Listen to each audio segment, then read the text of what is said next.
아무리 성취해도 채워지지 않고 칭찬을 들어도 마음이 잘 안 움직이고 쉬고 있으면 괜히 불안해지는 어른들이 있습니다. 혹시 지금 이 이야기가 내 이야기 같으신가요? 그렇다면 어쩌면 당신에게는 어린 시절이 없었기 때문입니다.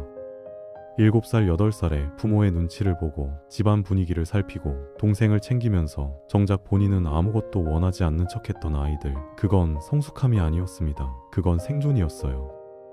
오늘은 아이였지만 아이로 살 수 없었던 사람들의 이야기, 그리고 그 상처가 어른이 된 지금까지 어떤 영향을 미치고 있는지에 대해 이야기해보려 합니다.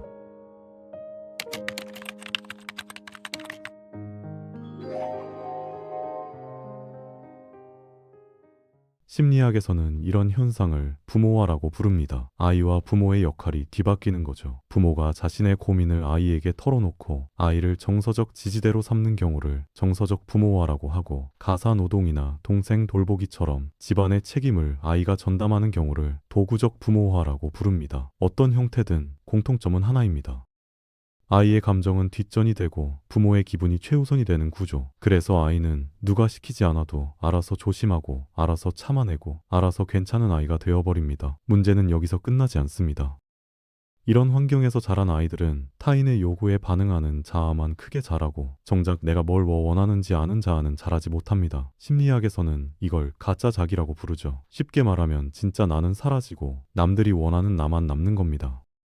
그래서 어른이 되어서도 이런 말을 하게 됩니다. 제가 뭘 좋아하는지 잘 모르겠어요. 제가 뭘 원하는지 모르겠어요. 애착 이론의 창시자 존 볼비는 이 현상을 애착의 역전이라고 설명했습니다. 원래 아이는 보호받는 존재인데 오히려 보호자를 돌보게 되면서 세상이 안전하지 않다는 걸 너무 일찍 배워버리는 거거든요. 아이에게 부모와의 연결은 사랑이 아니라 생존입니다. 그래서 부모가 불안정하면 아이는 무의식적으로 자신을 희생해서라도 그 연결을 유지하려 합니다. 그 결과 아이의 뇌는 항상 경계 상태에 놓이게 됩니다. 문이 열리는 소리에도 긴장하고 누군가의 표정이 조금만 어두워져도 내가 뭘 잘못했나부터 떠올리게 되죠. 사랑을 조건과 거래로 학습해버리는 겁니다. 이런 아이들은 늘 이런 말을 듣습니다. 착하다, 의젓하다, 어른스럽다. 선생님들도 좋아하고 어른들도 기특해하죠. 하지만 아무도 묻지 않았던 질문이 하나 있습니다. 너는 괜찮아? 이 아이는 언제 아이답게 살아봤는지, 언제 누군가에게 기대받는지, 언제 솔직해도 안점했는지 아무도 궁금해하지 않았습니다. 그래서 아이는 자신의 진짜 모습을 숨기고 가면을 쓰기 시작하는데, 문제는 그 가면을 너무 오래 쓰다 보면 본인조차 그게 가면인지 잊어버린다는 겁니다.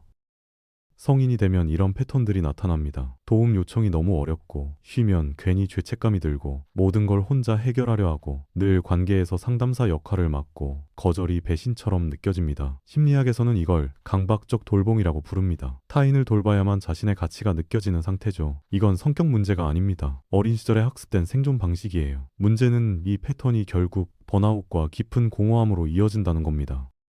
심리분석가 앨리스 밀러는 이런 아이들에 대해 경고했습니다. 겉으로는 유능하고 성공한 어른처럼 보이지만 내면에는 아무도 돌봐주지 않았던 아이가 그대로 남아있다고요. 좋은 직장, 안정적인 수입, 주변의 인정까지 다 갖췄는데 이상하게 마음 한구석이 늘 비어있는 이유가 바로 이겁니다. 사랑받고 있는데도 언젠가 버림받을 것 같은 두려움이 사라지지 않고 억눌린 감정이 만성 피로나 소화기 질환 같은 신체 증상으로 나타나기도 하거든요. 몸이 대신 울고 있는 거예요. 이건 어른의 욕구가 아닙니다. 어린 시절에 받지 못한 돌봄을 아직도 기다리고 있는 겁니다. 하지만 슬프게도 그 돌봄은 이제 밖에서 오지 않습니다. 어린 시절에 주어졌어야 할 것들을 지금 와서 부모에게 받을 수는 없으니까요. 그래서 치유가 필요합니다.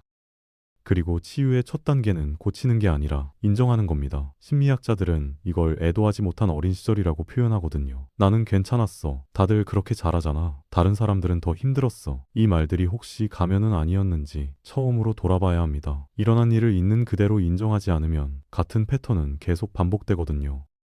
인정한다는 건 구체적으로 뭘까요? 자신의 내면 아이에게 이 질문을 해보는 겁니다. 그때 네가 받지 못한 건 뭐였어? 누군가가 네 잘못이 아니야 라고 말해주길 바랐을 수도 있고 아무 이유 없이 안아주길 바랐을 수도 있고 두려움 없이 놀고 쉬고 웃고 싶었을 수도 있습니다. 이렇게 그때의 나를 마주하는 게 인정입니다.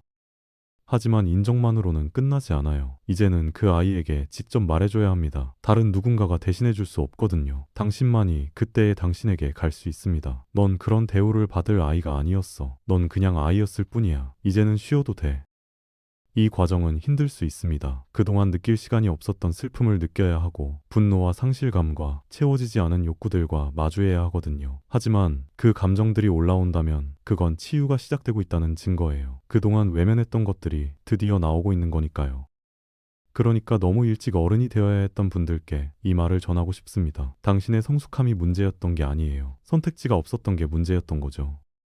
하지만 지금은 선택할 수 있습니다. 도움을 요청하는 것을 선택할 수 있고, 쉬는 것을 선택할 수 있고, 다른 사람의 감정을 관리하는 대신 자신의 감정을 존중하는 것을 선택할 수 있어요.